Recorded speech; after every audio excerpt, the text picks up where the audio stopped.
It all started with a really strange dream. I was in a room, and a TV was flickering. I was standing there, mesmerized by the static, when a movie came on. It was some obscure French New Wave film. I had seen it before. Maybe I hadn't.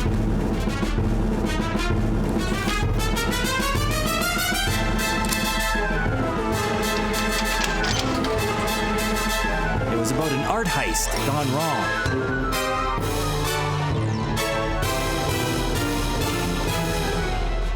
A painting was stolen. It was Delacroix's Liberty Leading the People. But the cops were arriving. Before things ended in a hail of gunfire, our heroine takes one last look at the painting. Suddenly, I was in the painting. Liberty was there, waving a flag. What did it say? Create the dream? What did it mean? It was a call to arms.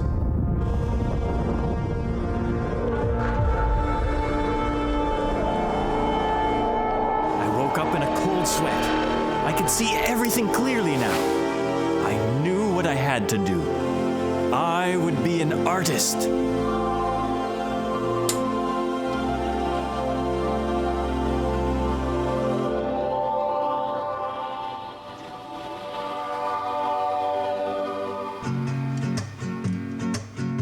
My work doesn't rely on being polished. That's not the style that I work with. And so it doesn't have to be perfect. In fact, maybe it would be great if it wasn't perfect, because then you can see some character there. There's a lot of imperfection in the world, and maybe I'm okay with that. When people meet me for the first time and ask what I do, I usually start off by saying that I'm an art teacher. And then I tell them that I work at the Winnipeg Art Gallery for the mornings, and then I have time in the afternoons to do other things. And then if the person is still more interested and asks, well, what is that? Then I'll go on to say that I make short films. Hi, I'm Curtis L. Wiebe, filmmaker. And that's what I usually start with, although I do other things as well. But short films is a medium that I like to use because it incorporates all of my different interests. Puppetry, music.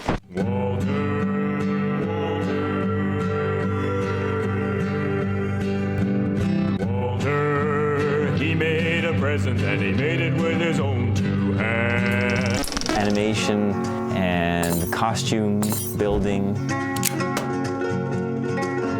I've learned over the years of ways of being able to tell people what I do in sort of a way that they can understand. Because when people meet you, they're not looking for your life story. They just want to know, oh, I'm an accountant, or, oh, I'm a lawyer. I try to keep things short. I don't want to bore people.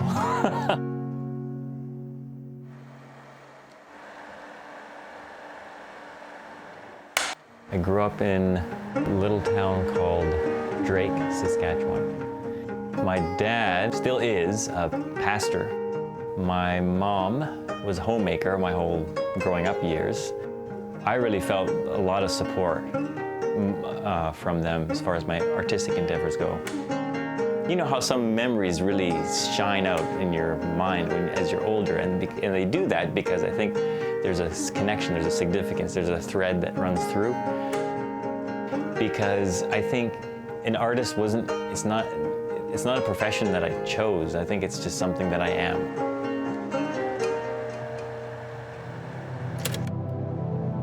I have this notion that my head is like a mountain of caves. Each cave is a potential home to a wayward idea that comes to me from some unknown place. All sorts of ideas visit the caves. Some stay briefly, then leave. Some stagnate and don't go anywhere. An idea like the thrift shop band grows and builds until it becomes so large, getting the idea out of my head and into reality becomes a huge challenge. But bringing such a large idea into reality is dangerous What if in the process of giving it life, the idea loses its meaning? What if nobody understands it?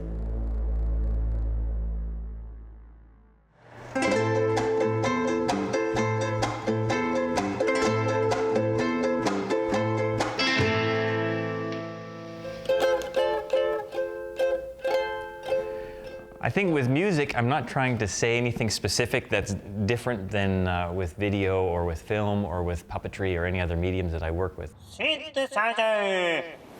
I'm inspired by lots of different kinds of music. In high school, I was in a kind of a rock band for a while, and after that, I experimented a bit with singer-songwriter kind of stuff. And then it wasn't a band, but I was involved in this little musical curiosity called the Secondhand Pants.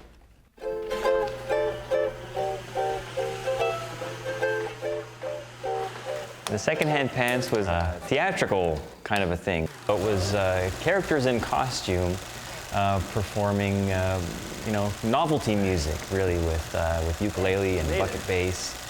My brother Marlon was this character named Will Maynard, and his story was that Will Maynard was a human person who was adopted by aliens, was raised in outer space, and then he came back to Earth. And then my character, Francis Leonard, was a character who was raised by wild Saskatchewan prairie goats.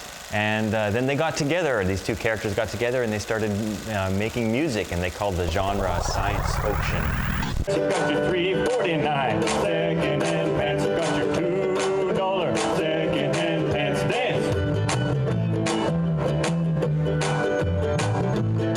We did this secondhand pants routine for probably almost a decade. But then life goes on and things change, and he ended up moving.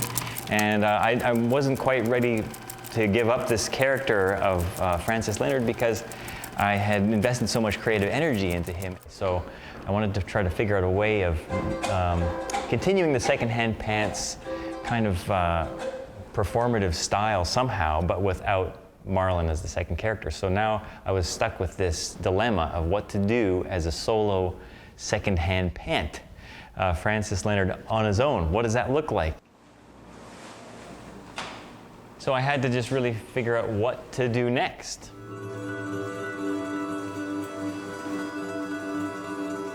The creative process, it always inevitably starts with something small. As the process continues, I'll begin to realize what the story's about or what direction I'm going, and then I kind of get on board with that. And usually drawings are involved. I like that process. I like it when that happens because it's very organic and it just sort of seems to grow from a very small seed.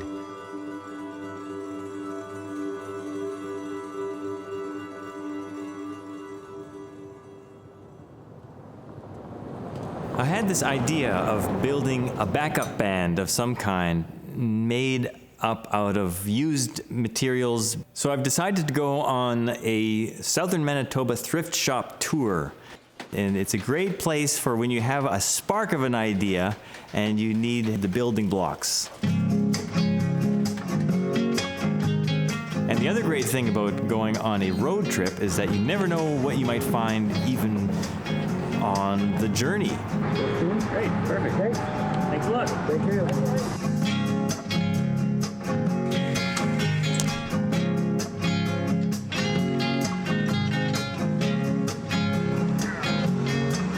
When the Secondhand Pants broke up, I wanted to continue on sort of the spirit by what to do as a solo performer.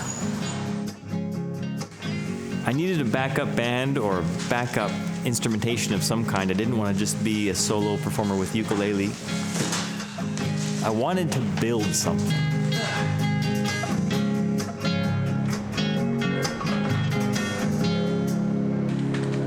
So the idea is we want to have this, as though a corner of a thrift shop is just coming alive and playing all by itself. So pots and pans that hit and bang each other. Oh, yeah. The main feature would be this wall that would have lights on it, and the lights would coincide with another melody line or a harmony line that would be part of the song that we'd be playing synthetically, Okay, cool. So I need to figure out a way of translating a MIDI signal which is going to be, from the computer file that I've made on a computer, translate into something practical, like for example, these lights that I want on my light wall to light up. Getting MIDI to the microcontroller will be probably the trickiest part outside of the wiring for the lights. Okay. But outside of that, it should be no problem. We should be able to do it. Absolutely do that.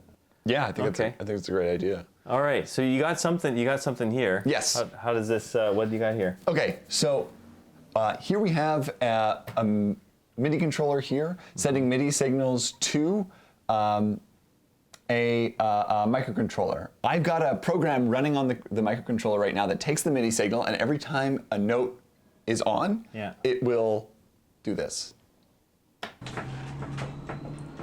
Wow, so the MIDI signal from the keyboard is lighting up the light. Exactly. Great. I know, super impressive. But if you this was the hard part. So if you can get a signal from your MIDI controller to the light, if you can make an LED light up, we can do everything else. Well, there it is. It's going to work. Yeah. All we need to do is build it. Build it. Yeah.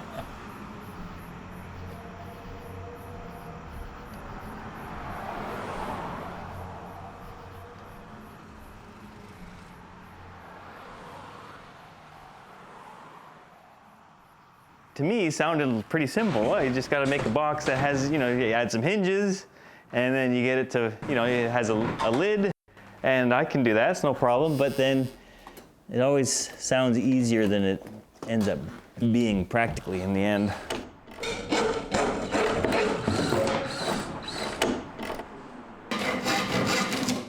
Rylan and I were talking about this whole contraption and how it would be great to have the backdrop be, we had wanted this light wall, and originally I thought maybe it was just going to be a shelf of lights. So I thought, well, it'd be great if we had a wall.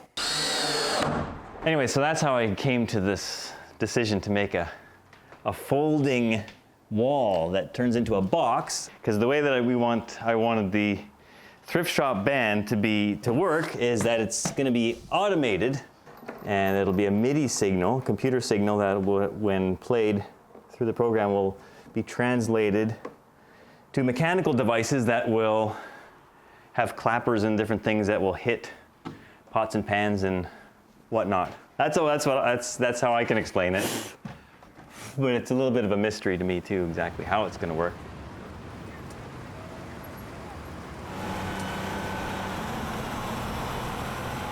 I do enjoy exploring while I'm creating, because while I'm exploring, I might actually find something else that take the project to a different level, or give it a slightly different story, or will open up a door that I didn't know was there before.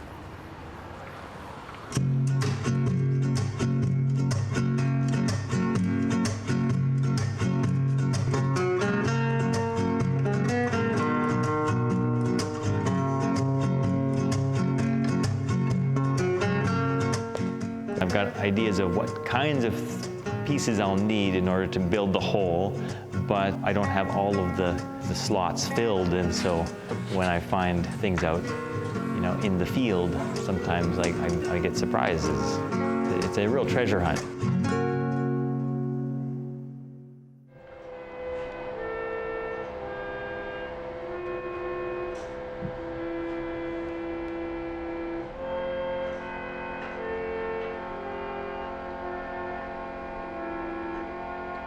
Well, the summer's coming to a close, and that means that my time here at the studio is also coming to a close. Now I must move all of my parts of the thrift shop band and bring it somewhere else.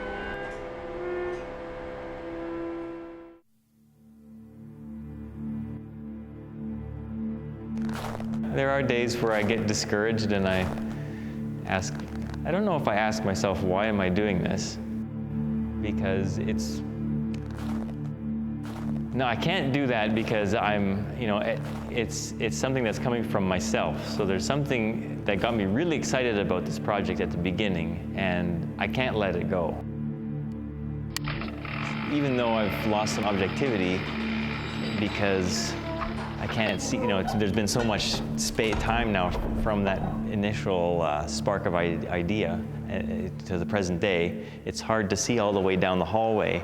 You know, back to that initial spark, it gets dimmer and dimmer the further along I go. So that gets pretty tough. But I know it's there. I know it's there, and I still believe in it, and so that's what kind of keeps me going. Okay, so this is the most recent sketch I have of the thrift shop band, and so some of the things are there that we had discussed before. I've got it sectioned off into 3 kind of main sections. We've got percussion and bass, and then the melody would be the middle, and that's what we talked about before with the lights. The light array. Yeah. So light array will go right there. Yeah. That's all this is here, and then backup vocals there with the 2 heads. The only other thing is the percussion will need to be figured out. It needs to be tested. And I was thinking even like this is just a big wooden box. So you can knock something against that. Yeah, like we could put a kick pedal against that or something. Yeah. Well, test. The mannequin heads. So that'll be some sort of puppet mechanism. Right, to get the mouths to open. Right, so it'll either need to be like a flap head up, which I think might work the best. Yeah. If it's like a cut of the head and then it just, you say have like a rod that drives it up. Yeah. That might work better than a pull. You're gonna have like silly banter with them. Maybe, I don't know, it depends. That's the other thing, like, because if it's voices, recorded voices, that they're supposed to be mimicking, we'd have to program that in. Yes. And again, it's an on-off. It's like, is the thing open, is the thing closed?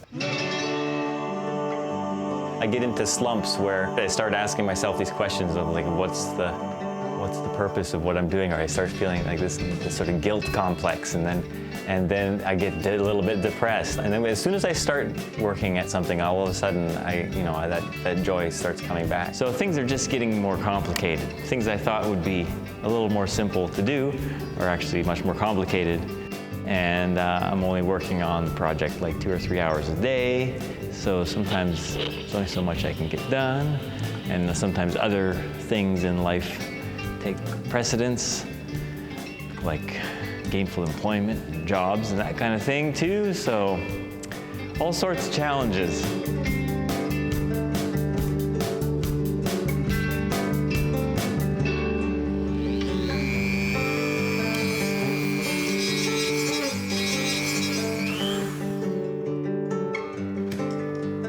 So the idea for these heads came about because I needed some backup singers. I thought it would be fun to have 2 mannequin heads. Since we're trying to replicate a bit of a thrift shop interior, thrift shops often have mannequin heads to hold hats and glasses, things like that, like this kind of stuff, right? So maybe this mannequin head has glasses, and eventually it's going to go like this. Like that. I don't know if it is going to have glasses in the end, but we'll see. And then it'll have a little hinge inside there, so it'll be able to open up like that and sing as a backup singer. Oh. Anyway, there's lots of layers. This is complex. Here I am, down the rabbit hole of mannequin heads.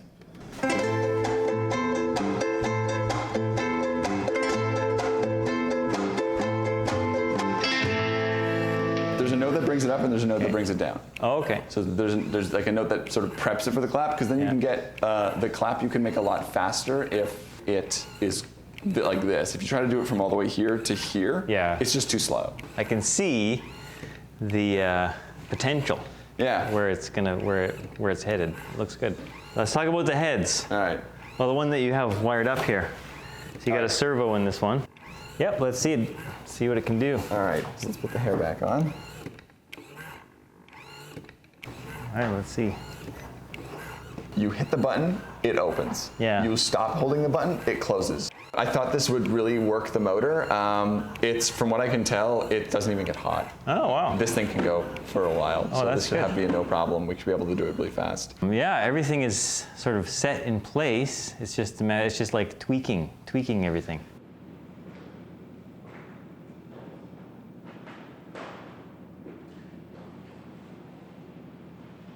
it is an easy thing to do to give up on something, but I get very disappointed with myself if I give up on something.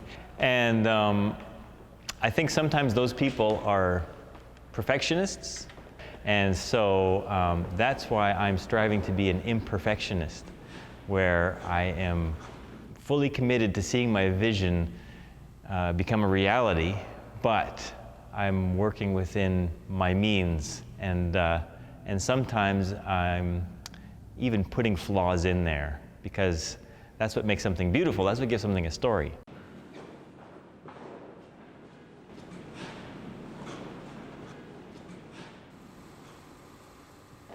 So we're in the old studio where I was building the thrift shop band here, and as you can see, it is no longer in the space, and that is because the lease ran out. We've been asked to move, so I'm looking for a new studio, and the thrift shop band has been packed away, and now it needs to be rebuilt and finished. So it's a real setback.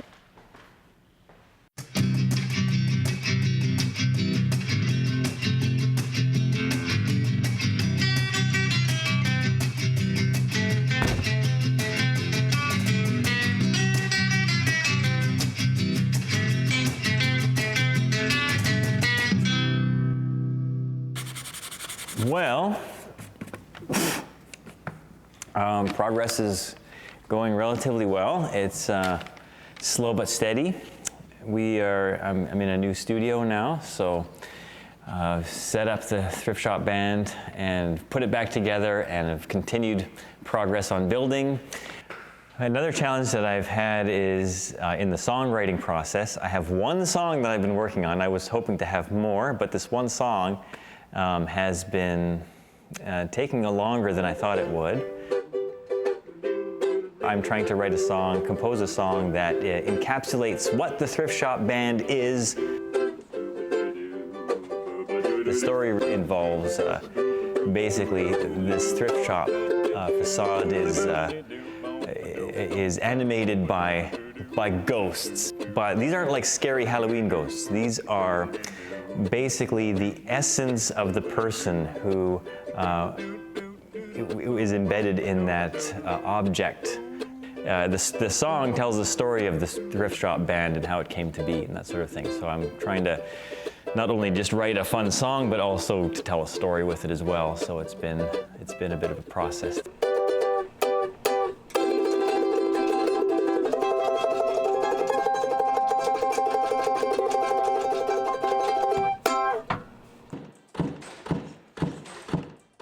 So there's been quite a few delays and challenges with the project, and right now, top of mind, we're 2 weeks away from showtime, and the main issue right now is the percussion. We're having a hard time getting that to work properly, so there's been setback upon setback, so we'll just get them working, and then I'll be starting to program, and then they'll conk out on us again.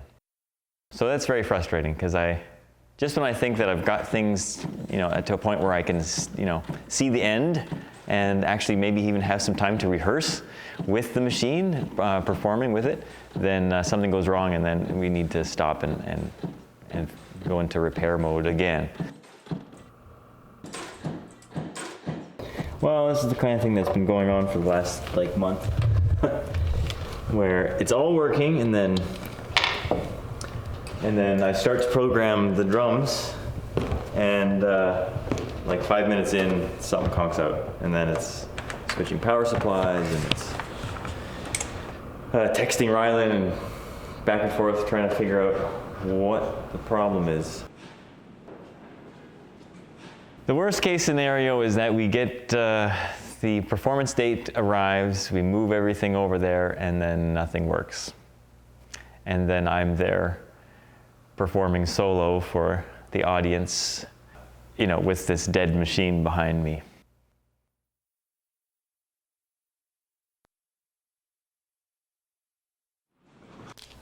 Well, the show's tomorrow.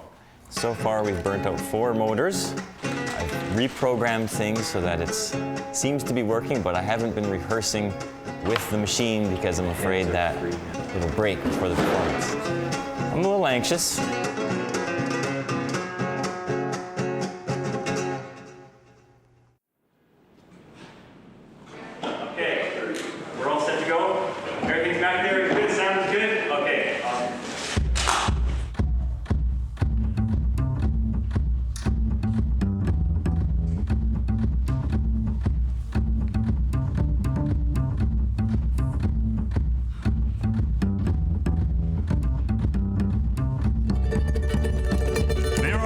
ghosts among the clothes at the local thrift store, and what is more, it's a fact that I happen to know. It's hard to believe, I understand, but here's the proof. Let me introduce the thrift shop band. Hit it!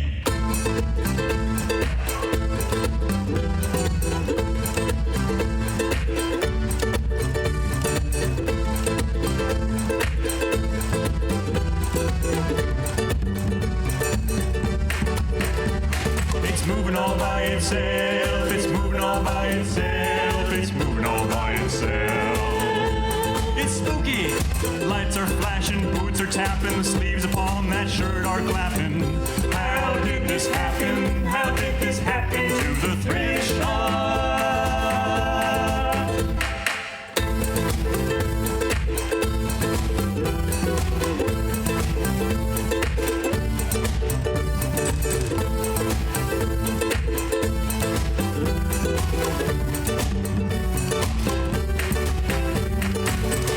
It's so quizzical, very metaphysical. All things old have the echo of the soul of the owner when they were alive. It's anomalous, these things are now autonomous. When the radio blew, I looked around and knew that the echoes were amplified somehow. Just look at it now.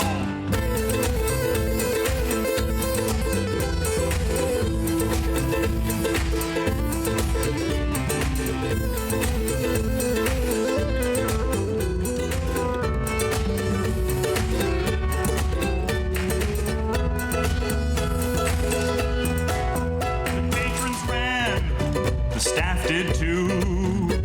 I couldn't fear what I began to hear as a syncopated musical groove. I took a ukulele from the instrument stand and began to play with what's known today as the thrift shop band. Welcome to the thrift shop band. It's moving all by itself. Welcome to the thrift shop band. It's moving all by itself. The thrift shop band. It's moving all by itself. Welcome to the thrift shop band.